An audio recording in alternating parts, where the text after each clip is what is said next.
શાળાના ઇન્ચાર્જ આચાર્યએ વિદ્યાર્થીની સાથે દુષ્કર્મ આચર્યા બાદ હવે શાળાની શિક્ષિકાના પતિ અને શાળાના જ પૂર્વ વિદ્યાર્થીએ વિદ્યાર્થીની સાથે દુષ્કર્મ આચર્યું હતું. પોલીસ દ્વારા આરોપીની ઝડપી પાડ્યા હતા.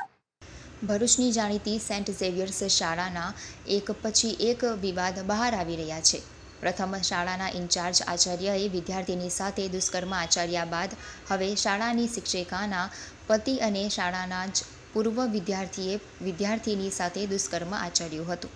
આ મામલામાં પોલીસે આરોપીની ધરપકડ કરી હતી અને તેને કોર્ટ સમક્ષ રજૂ કરતા કોર્ટે આરોપીના 3 દિવસના રિમાન્ડ મંજૂર કર્યા છે.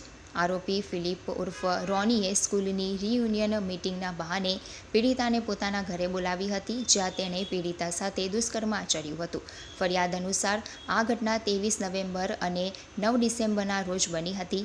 આરોપી વિદ્યાર્થીની સાથે વોટ્સએપ ગ્રુપના માધ્યમથી સંપર્કમાં આવ્યો હોવાનું અત્યાર સુધીની પોલીસ તપાસમાં બહાર આવ્યું છે. ઉલ્લેખનીય છે કે ફિલિપ ઉર્ફ રોની પર અગાઉ પણ એક મહિલા સાથે તાંત્રિક વિધિના બહાને રૂપિયા પડાવ્યા હોવાનો ગુનો પણ નોંધાયો હતો. આરોપીએ વિધવાની એકલતાનો લાભ ઉઠાવીને કોઈ કેફી પીણું પીવાડી તેની સાથે શારીરિક સંબંધ પણ બાંધ્યો હતો. આ સિવાય તેની પાસેથી 33.34 લાખની છેતરપિંડીની ફરિયાદ પણ નોંધાઈ છે.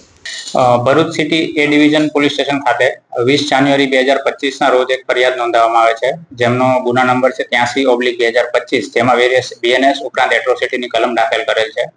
જેમાં ગુનાના કામે ફરિયાદી કે જે ભોગ બનનાર બહેન છે, તેમના દ્વારા કોઈ આરોપી ફિલિપ ઉર્ફે રોની કોટિનોના વિરુદ્ધ ફરિયાદ દાખલ કરવામાં આવે છે. અને જે ફરિયાદમાં એવું જણાવે છે કે સેન્ટ ઝેવિયર સ્કૂલના ભૂતપૂર્વ વિદ્યાર્થીઓના સંમેલન કે મીટિંગ માટે એક બેક્સા નામનું વોટ્સએપ ગ્રુપ ક્રિએટ કરવામાં આવે છે, જે ભૂતપૂર્વ વિદ્યાર્થીઓમાં ભોગ બનનાર અને આરોપી બંને એક જ ગ્રુપમાં હોય છે અને જેમાંથી એકબીજા સાથે વાતચીત કરી અને એકબીજા સાથે પરિચય કેળવે છે. ત્યારબાદ એકબીજા સાથે કન્ટિન્યુઅસ વોટ્સએપ દ્વારા વાતચીત ચાલુ રાખે છે.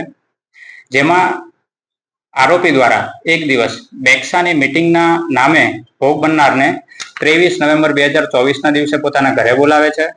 ત્યારબાદ તેણીની મરજી વિરુદ્ધ દુષ્કર્મ આચરે છે અને તેણીને એવી ધમકી આપવામાં આવે છે કે અગર જો આ ઘટના વિશે કોઈને જણાવશે તો તેને જાનથી મારી નાખવામાં આવશે. ત્યારબાદ ફરીથી આ જ ઘટના 9 ડિસેમ્બર 2024ના રોજ થાય છે અને ફરીથી દુષ્કર્મ આચરે છે, જેની ફરિયાદ ફરિયાદી દ્વારા આપવામાં આવે છે અને જેમાં આરોપીને પોલીસ દ્વારા અટક કરી વધારે રિમાન્ડ લઈ હાલ પોલીસ કસ્ટડીમાં રાખેલ છે અને આગળ